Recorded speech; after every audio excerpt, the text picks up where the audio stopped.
கேள்வி ஒன்றாக இருந்தாலும் பதில் எப்படியா இருக்கான், ஆளுக்கு ஏற்ற மாதிரி மாறுபடும். நேரில் வந்துட்டால் என்ன பண்ணிடலாம், எல்லா கேள்வியும் கேட்டு தெளிவாக. அதுக்கு தான் சத் சங்கம். என்னுடைய நோக்கம் எல்லாம் மனிதர்கள் எல்லாம் மகிழ்ச்சியாக இருக்கணும், அவ்வளோதான். ஐயா கடன் யாருமே நம்ம வளர்க்குறது இல்லை. நீங்கள் யாருன்னா வளர்க்குறீங்களா என்ன? புள்ளையெல்லாம் நம்ம வளர்க்கறதில்ல, அது வளருது. நம்ம சோறை போடுறோம், அது வளருது. நம்ம இட்லி கொடுத்து மூக்கு வளர வை, தோசையை கொடுத்து காது வளர வை நான் சொன்னோம். நம்ம ஏதோ சாப்பாடு கொடுத்தோம் போடுறோம், அது நம்ம என்னமா தெரியுமோ அதெல்லாம் நம்ம வாழ்ந்துக்கிறோம். நம்மளை பார்க்குதுங்க, பார்த்து அது ஒன்றை கற்றுக்குது, அவ்வளோதான். நம்மளை மட்டும்தான் பார்க்குதானா? இல்லை, சுற்றி இந்த உலகத்தை பார்க்குது. டிவி பார்க்குது, நாடகம் பார்க்குது, சினிமா பார்க்குது. ஸ்கூலில் போனால் வாத்தியார் ஒன்று சொல்லித்தராரு, டீச்சர் ஒன்று சொல்லித்தராங்க. சுற்றி சுற்றி சொல்லித்தரதெல்லாம் கேட்டு அது ஒரு முடிவுக்கு வந்து அது ஒரு வாழ்க்கையை அது அமைச்சிக்குது. அப்படி தான் நீங்கள், அப்படி தான் எல்லாரும், நானும். அப்போ நம்ம சுற்றி இருக்கிற விஷயங்களெல்லாம் கேள்விப்படுறோம். அது வந்து ஒன்று தொகுப்பாக எடுத்துன்னு இது நல்லா இருக்கும், இது நல்லா இருக்கும், இது நல்லா இருக்கும்னு அந்த பெஸ்ட்டெல்லாம் எடுத்து வச்சு நானாக உருவாகிருக்கிறேன். அப்படி தான் என் பிள்ளையும் ஆகுவான். பிள்ளைக்கு பெஸ்ட்டு எது புரியுதோ அதான் அது நடக்கும். சோம்பேறியாகவே இருக்கலாம், உழைக்கவே வேணான்னு ஒரு பிள்ளை நினச்சிச்சானா அவனுக்கு என்ன சொன்னாலும் அவன் ஓட மாட்டான். நான் நல்லா வாழணும், வசதியாகணும்னு நினச்சிட்டான்னா. நீங்கள் இருக்கீங்க, உங்கள் பிள்ளைங்க இருக்குதுங்கன்னா உங்களால் தான் அப்படி ஆச்சா? அது கிடையாது. உங்களாலேயும் ஆகல, உங்கள் மனைவியாலேயும் ஆகலை. அவங்க யோசிச்சாங்க நான் நல்லா இருக்கணும், நான் வாழணும்னு அவங்க யோசிக்கிறாங்க. அதனால தான் நல்லா இருக்கிறாங்க. நிறைய அப்பாங்க என்ன தப்புன்னு நினைக்கிறேன், அப்பா அம்மாங்க பிரச்சனை, நான் தான் காப்பாற்றினேன், நான் தான் வளர்த்து விட்டேன், நான் தான் பெருசாகினேன். இதெல்லாம் கிடையாது. அப்படின்னாக்கா எல்லா பிள்ளைங்களும் எப்படி இருக்கணும்? நீ பெற்ற எல்லா பிள்ளையும் நல்லா இருக்குதா?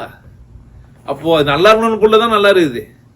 நான் இருக்கிறேன், நான் பேசுகிறேன்னா நீங்கள்லாம் சரியாயிட்டீங்கன்னா என்னால் கிடையாது.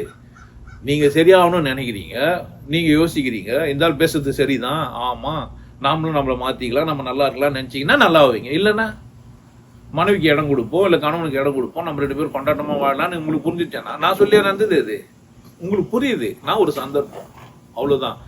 எரியக்கூடிய பொருள் தான் எரியும், எரியாத பொருள் என்ன பண்ணாது, ஏரியாது. அப்போ அந்த புள்ளி நம்ம வளர்க்குறது இல்லை, அது ஜென்மம் எடுத்துன்னு வருது, அது வாழ வந்துருக்குது. நம்ம ஒரு சந்தர்ப்பம் ஒத்துக்கிறோம், அது நமக்கு புள்ளியா இருக்குது. அப்படித்தானே தவிர இப்போ கவிஞர் பிள்ளைலாம் கவிஞாயிடுச்சா? இல்லையே. டாக்டர் பிள்ளைங்களாம் டாக்டர் ஆயிடுச்சா? இல்லையே. நல்லவன் பிள்ளைங்களாம் நல்லவனா இருக்குதா? இல்லையே. கெட்டவன் பிள்ளைங்களாம் கெட்டவனா இருக்குதா? அப்படியே இல்லையே. ஒவ்வொன்றுமே தனித்தனி தான். அதனால் அப்பாவுக்கு பொறுப்பு அம்மாவுக்கு பொறுப்பெல்லாம் கிடையாது. உங்கள் வேலை, நீங்கள் ஒரு பிள்ளையை பெற்றுட்டீங்க, அதுக்கு சோறு போடணும், அதுக்கு பள்ளிக்கூடம் போகணும், பாடம் சொல்லி தரணும், இவ்வளோ தான் உங்களால் செய்ய முடியுமே தவிர அது எப்படி வாழணுன்ற டிசைட் யார் தான் பண்ணோம்? அதுதான் பண்ணோம். அதுதான் முடிவு எடுக்கும். நீங்கள் என்ன தான் நீங்கள் ஊட்டி வளர்த்தாலுமே அது சரியில்லைன்னா அது ஒன்றும் செய்ய முடியாது. அது விஷச்செடியாக இருந்துச்சுன்னா ஒன்றும் செய்ய முடியாது. உங்களுக்கு எதிராக ஆயிடுச்சுன்னா எத்தனை பிள்ளைங்க அப்பாவை சாவடிச்சிருக்குதுங்க இல்லை? அதெல்லாம் நடக்கத்தானே செய்யுது. அப்போ இங்கே பிரச்சனை அப்பா கிட்டேயோ பிள்ளைகிட்டயோ இல்லை, அவங்கவுங்க தனி நபர்கிட்ட தான் இருக்குது. அதனால் ஒன்றும் வளர்க்குறதெல்லாம் இல்லை. அதுவாக தான் அது வளருது, அதுவாக தான் அது புரிஞ்சுக்குது. நீங்கள் ஒரு சந்தர்ப்பம் மட்டும்தான் தரீங்க. சந்தர்ப்பம் தராத பிள்ளைங்க கூட நல்லா வளர்றதெல்லாம் உண்டு. தானாக போய் படித்து எல்லாம் இருக்குது. அப்பா அம்மாவே இல்லாமல் அனாதை குழந்தைங்களும் கூட பெருசாக வருதுங்க தானே. அப்போ அனாதை குழந்தைங்களாம் பெருசாக வருதுன்னா அப்பா காரணமா அம்மா காரணமா? எல்லாம் கிடையாது. அப்துல் கலாம் அனாதான். அப்துல் கலாம் இல்லை, அனாதெல்லாம் இல்லை. இல்லை பேப்பர்லாம் போட்டுக்கிறாரு, படிச்சிருக்கிறாரு, சுயமாக முன்னேறி இருக்கிறாரு.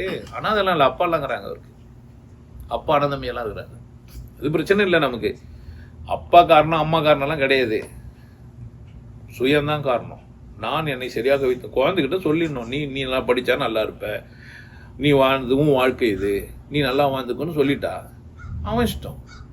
நீங்கள் திணிக்கிறது நல்லா மாறுறானா என்ன, மிரட்டுறது நல்லா மாறுறானா என்ன, விருப்பம் கூட ஆகிடும். சில குழந்தைங்கள்லாம் படிக்காதனா கூட படிக்கிற குழந்தைங்க இருக்குது, உட்காந்து படிக்குது. வேலைக்கு போயிட்டு வந்து படிக்கிற குழந்தைங்களும் இருக்குது. எல்லாம் அப்பா அம்மாக்கள்லாம் இல்லை, அதுகளில் தான் இருக்குது. உங்களுக்கு எல்லாருக்கும் ஒரு விஷயம் சொல்கிறேன். ஆனந்த வாழ்வு அப்படின்ற ஒரு கோர்ஸ் யூடியூப்பில் போட்டு வச்சு, ஹாப்பி லைஃப் கோர்ஸ் 3999 ரூபா கட்டி நீங்கள் மெம்பர் ஆனீங்கன்னா அந்த ஆனந்த வாழ்வு கோர்ஸை நேரடியாக நீங்கள் யூடியூப்பில் பார்க்கலாம். கட்டிட்டு நீங்கள் ஃபேமிலியாக டிவியில் போட்டுனா பண்ணலாம், எல்லாரும் ஃபேமிலியாக போட்டு பார்க்கலாம். ஒருத்தர் தான் சப்ஸ்கிரைப் பண்ணீங்க, 5 பேர் 6 பேர் என்ன பண்ணலாம், நீங்கள் அதை பார்க்கலாம். வாய்ப்பு பயன்படுத்திக்க. நல்லா இருங்க, சிறப்பாக இருங்க, கொண்டாட்டமாக இருங்க. உங்களை நீங்கள் மதிப்பு மிகுந்தவராக மாற்றுறது உங்கள் கையில் தான் இருக்குது. நல்லா இருங்க. நான் ஒரு வாய்ப்பு, என்னை பயன்படுத்திக்கலாம். நல்லது.